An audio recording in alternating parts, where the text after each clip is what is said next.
Shabbat Shalom, everyone. It is so nice to see all of you in person, digitally, near, far, whether you are a longtime member of Park Avenue Synagogue or joining us for the first time. We are glad you're here. Today, we are going to discuss Torah, but first, I want to talk about Pokémon. Yes, I am serious. Through video games, trading cards, and anime, Pokémon has captured the imagination of young people around the world. Its characters have found their way onto cereal boxes and soda cans, animated the sides of planes, trains, and cars, and hit the runway with fashion houses like Gucci and Longchamp. Pokémon is an international and intergenerational phenomenon, and it began 25 years ago today. I first heard about Pokémon in 1998 when I received the January issue of Nintendo Power magazine. I was immediately taken by the story of a young boy setting out on a journey to capture and train these mysterious creatures.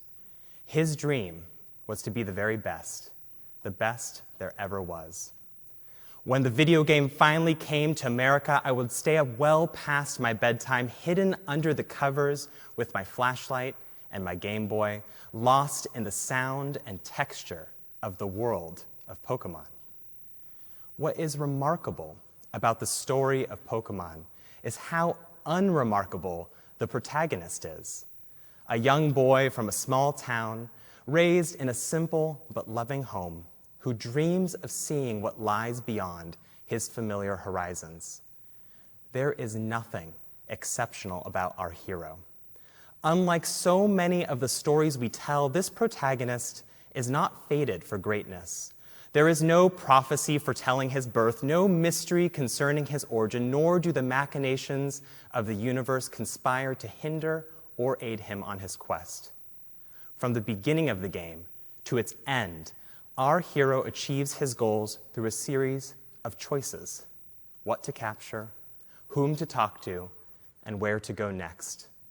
And when his journey is complete, when he has mastered his trade, our hero returns to where he started, back home in that same sleepy town, dreaming of what else he might achieve. Contrast this protagonist to other heroes of our shared imagination: Superman, Luke Skywalker, Harry Potter. They also begin their stories watching uneventful days pass in locations of no great significance. Yet the mundane character of their surroundings obscures their extraordinary origins. From birth, each of these heroes is marked for greatness. Pokémon tells a different story. For our hero, it is precisely those unremarkable and very human qualities of curiosity, desire, and persistence that help him realize his dream. Among the many lessons of Pokémon, the idea that ordinary people can achieve extraordinary things is a profound and profoundly Jewish message. This Shabbat, our Torah reading continues the careful and detailed description of the Mishkan, that portable synagogue and community center that our ancestors carried with them through the wilderness for 40 years. This was the space in which they could stand face to face with the divine, a dwelling place for God that would serve as the physical and spiritual heart of their encampment. No expense was spared. A fact evident in our parashah, which describes the elaborate vestments that Aaron, the high priest, and his colleagues would wear while tending to the Mishkan. From his robe of blue wool to the golden bejeweled breastplate, the priestly garments were a sign and symbol of his holy purpose. A message made explicit by his golden headpiece, stamped with the words, Kadosh Ladonai, holy to God. Dressed in this uniform and framed by the ornate instruments of the Mishkan, I can only imagine the awe that Aaron and his priests inspired in the average Israelite. Imagine it. He must have appeared to them in the same way we would encounter a superhero, unmatched and untouchable. We forget that underneath the layers of wool, of gold, and of precious stones was a human being of unremarkable origin, neither foreordained nor blessed with particular purpose, who by his own volition answered the call of divine service. Like his brother Moses and sister Miriam, Aaron was born a slave. Most of his life was spent working in the fields and quarries of the Egyptians. We do not know if he dreamed of freedom, but we are told that when the opportunity arose to break from the shackles of slavery, Aaron chose to pursue it. When speech did not come easily to Moses, Aaron spoke on his behalf, confronting Pharaoh with words that would carry our people through centuries of oppression and degradation. Let my people go.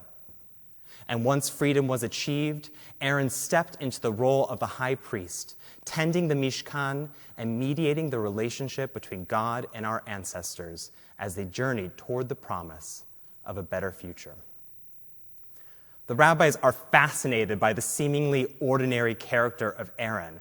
What is it that distinguished him from the other Israelites? Even the simple fact that he was a Levite should have disqualified him from entering the priesthood, serving instead as an attendant or an assistant. Yet Ramban teaches that Aaron's greatness was not derived from his inherent or inherited qualities, but the choices he made. When Moses was unable to speak with clarity or conviction, Aaron lent his voice. When Moses was appointed to lead the Israelites, Aaron offered his support, choosing love over jealousy. And when Aaron was asked to fill the demanding and indispensable role of high priest, he answered the call without hesitation. We learn that the beauty of the priestly garments was not a reflection of Aaron's station or superiority, but an indication of the holy task that he had taken upon himself through the choices he had made. For Rashbam, these vestments served two purposes. First, as an atonement for our past mistakes, and second, a reminder of our ability to repent and rise above them. In this way, the words stamped across Aaron's brow, Kadosh Ladonai, holy to God, are a reminder that our worth is not contingent on where we are from or what we have done, but rather how we choose to act going forward. Aaron is an example that each of us, in our ordinariness, has the ability to achieve the extraordinary. What would it take to believe in your ability to do something great? The creative potential that lies within each human being is a value encoded in the very first verses of the Torah and repeated throughout our sacred texts. Since the advent of humankind, when we are told that we are created B'Tselem Elohim in the image of God, we have been gifted with the ability to envision futures that have yet to come into being. In childhood, this world of dreams and adventures lies just around the corner, yet our capacity to imagine new possibilities becomes dulled by neglect as we choose to focus on the concerns and responsibilities of adulthood.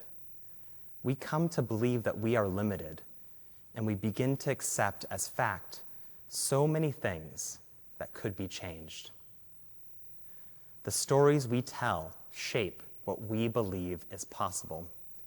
Perhaps this is why the hero of Pokémon spoke to so many children these past few decades, including that young boy hiding under the covers, lost in that magical world contained in his Game Boy.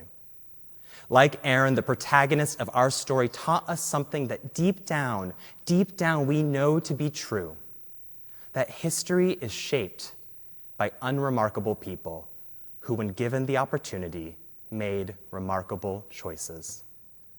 Whether for 2,500 years or 25, these stories inspire us to dream of what lies beyond our familiar horizons, to envision what might be achieved if we set out on a journey into the unknown, and to give us the courage to take that very first step.